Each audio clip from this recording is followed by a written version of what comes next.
Hello again. Yeah, good morning, good afternoon, good evening, whatever it is that you are watching this. I just wanted to take a quick minute and sort of walk through your professionalism. Yeah, so your professionalism will be due the first day of the next quarter, spring quarter. And this document is in your professionalism module.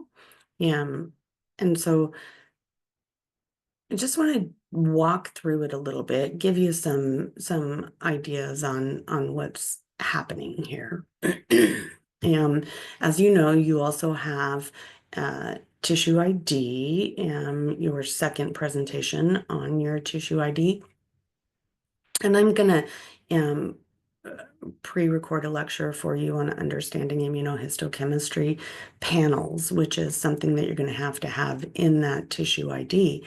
Yeah, but I just want to take a moment of your time, not very long, to sort of walk you through resume writing.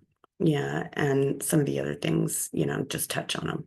So here you remember earlier in the quarter that I lectured to you on SOP writing. Here is guidelines and lecture notes, if you don't remember that lecture, on how to go about writing a concise, straight to the point SOP. So by now you've probably already picked an SOP from the laboratory that either needs to be written or revised. Yeah, so if you haven't, please do that. Don't wait until the break to try and write that SOP, just so that you can get feedback from myself and or Jasmine. Yeah, if you would like to submit it to me to um, sort of preview it for you, yeah, please do. You can send it to me via email and I will go over it, and give you some tips, yeah, and revisions that need to be made. So that's what this first section is. Let's see. So then you need to build a resume. Yeah. Now, also in this module, I have uploaded in the professionalism module, you'll see that I've uploaded a resume, my resume. It hasn't been updated for several years. Because I'm not going anywhere. But you can take a look at it, take a look at the formatting, and see what I've done with my resume. These days, uh, a lot of supervisors want to see a creative aspect in terms of your resume. They want to know what you've learned in histology. Yeah, you can get formats off of the internet, but make sure that the format that you choose isn't what I guess sort of a plain Jane, a cracker box, a sort of flat format. And so make it a creative format. A lot of people these days will put a professional picture on their resume. Make sure that you are bringing histology to the forefront. Yeah, I see a lot of resumes come through, first draft resumes come through, where they have, you've listed your jobs, but then you've listed them so that there's no histology involved. Um, Really what you want to do is you're going out to look for a histology job. So the very first thing that should catch that supervisor's eye, the first thing that you list, even if you put your education first, and your jobs second, the first thing that they should see is, hey, I have done this histology. So, in some way, shape, or form, you need to list. Don't forget about everything that you've learned. So you need to list the things that you've learned. You know everything from fixation to processing to embedding to microtomy. You can list how many blocks you are able to embed in an hour. You can list how many blocks you're able to cut in an hour. You know special microtomy. You've done serials. You know H&E staining. Okay. Yeah, you know cytology. Yeah, you know how to make a cell block or prepare a cell block. You have cut cell blocks. You know, stop. And you know lab safety. You have OSHA formaldehyde training. You have HIPAA training.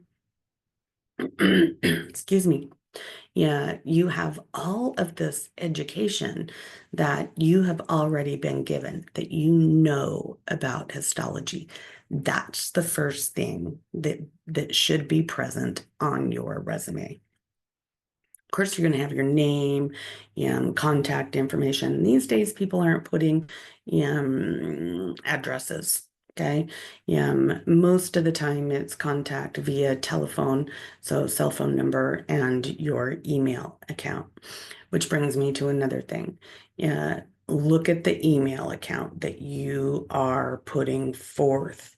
If that email account doesn't have a professional name to it, then you need to create another, Gmail account or something that's, like becky.haggerty@gmail.com.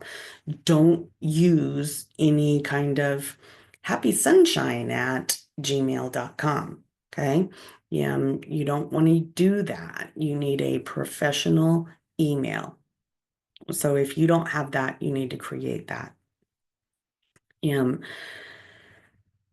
Bring all your histology to the top, everything that you've learned. If you have, additional education, yeah, then you're going to put that next. Okay. Don't forget about volunteerism. So you're going to go histology. This is my histology schooling. This is what I've learned. Here's maybe another job that I had, or here's, a place that I volunteered. Yeah, I am a volunteer at the local shelter, or, whatever that may be if you haven't held a job yet. Then, you can go into volunteerism. So it's histology, okay? If you have other education, it would go underneath. Then you're going to list jobs or, volunteer work that you've done. But create another place that's going to list the activities that you have done. Things like the career conference, okay? Things like, any um, information sessions that you have been available for. Have you gone to another high school and given a presentation about histology? All of those volunteer activities, even if they're not histology related, Boy Scouts of America, or, I volunteer at a pet shelter, or any of those volunteer activities. Engagement in communities is a big thing. Yeah, if you've gotten any scholarships, list those scholarships. Yeah, if you look at my resume, I also have a blurb on there of my favorite stain and why. You can see that I've presented to Osaka, Japan for many a years in histology. So all of these little things that you probably haven't thought about are very, very pertinent. So sort of give yourself, write down first everything that you want to present yourself as. And then format your resume to fit your personality. Yeah, don't just blank sheet it. Okay. Yeah, give it some style. Yeah, give it some personality reflection of you. Yeah, and make it your own and own it. Yeah, while also keeping it professional. Okay. Then you're going to need to create a cover letter. Yeah, you should be creating these cover letters towards your internship right now. Yeah, and then you can change that, yeah, later on to address the facilities that you're applying for. So, address your cover letter to internship supervisor, yeah, and explain who you are, why you got into histology, and that you're looking for an internship that's going to give you whatever it is that you're looking for. Um, Now, I can't guarantee that I'm going to be able to put you in a Mohs clinic if that's where you want to be. I can't guarantee that I'm going to be able to put you in research if that's where you want to be. But have yourself a couple different cover letters. One that's, just lab general, um, in terms of I want to be in a laboratory where I can gain histology skills that will transfer to industry while I'm in the training mode. Okay. Something to that effect. Yeah, and then build yourself another one that is specific to where you would really like to be. If you want to do your internship in Mohs, or you want to do your internship in research, or you want to do your internship in a high volume lab like Cellnetics, build one for that as well. That way, when we get to internships, and Jazz and I have to send out resumes, yeah, we will advise you where we're sending resumes to, but you already have that available. Okay. We'll do the best that we can to accommodate you, but we cannot guarantee it. Then you're going to need references. So I always suggest, yeah, that you have three um, industry references, meaning job references, and that you have three. So those are called professional references. Yeah, three educational references, and then three personal references. So, yeah, professional references, those are people that you have worked for or with before, past employers, that sort of thing. Yeah.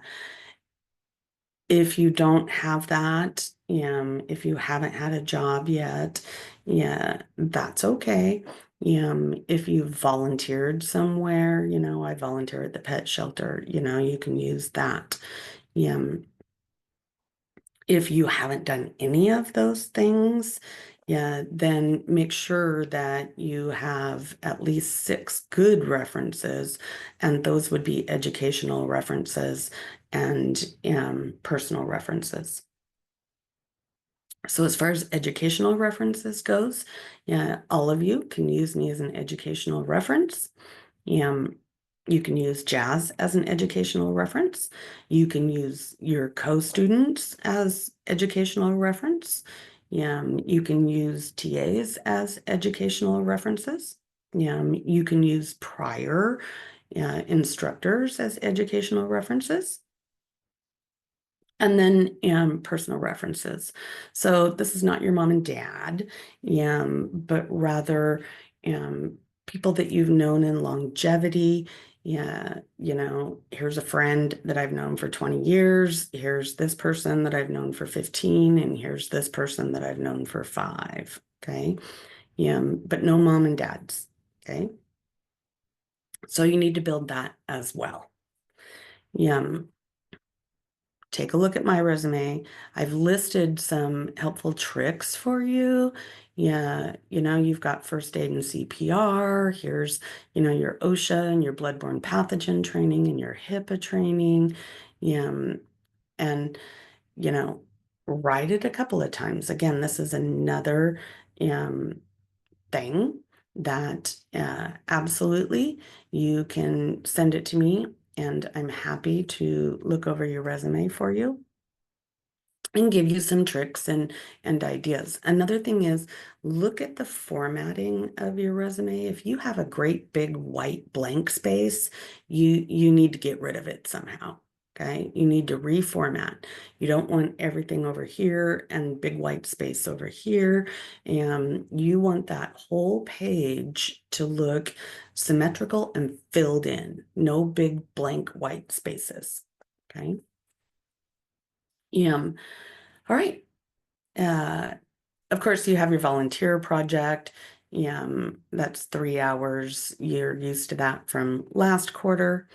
And then you also need to find a prior graduate who has taken their certification exam, and you need to interview them. There's a huge list up on the whiteboard of prior graduates. It's hanging by Jazz's desk, up on the whiteboard. And everybody who's come in to see you, they write their names up on the whiteboard as well. Yeah, so contact a prior graduate. Don't put this off. Do not expect to send this questionnaire to a graduate and have them get it back to you in a couple of days. Don't put it off. Yeah, you need to start contacting them now. And if they don't get back to you, then you need to contact another person. Lives are busy.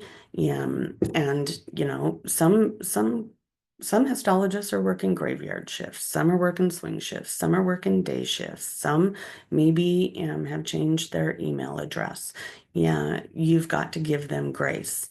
So, if they don't get back to you in a week or so, you send a follow-up email, you don't get a response, you go to somebody else. And if you've waited until the last minute to do this, there may not be time to get a hold of that second option. So get yourself a grad, get this sent out, okay, so that you have a paper to write. There's no leeway for I couldn't get a hold of a graduate. Okay, there are tons of graduates available to you. That's just sort of the bottom line. There's a bunch of them that are up there, that have their emails up there, that get back to you. So there's really no excuse not to be able to get a hold of a grad. Jasmine can also help you with that, and I can help you with that. Yeah, so if you're having trouble finding a grad, don't send me an email a week before the quarter saying that I can't get a hold of a graduate. You need to start this process right now. Okay. And I will help you. Yeah, but I can't help you if we're running out of time. Okay. So yeah, check it out. It's always nice to, I've given you questions here to ask your grad. But these guys are mentors. These guys are willing to help you. They have been in your shoes. They've been there, done that. Okay.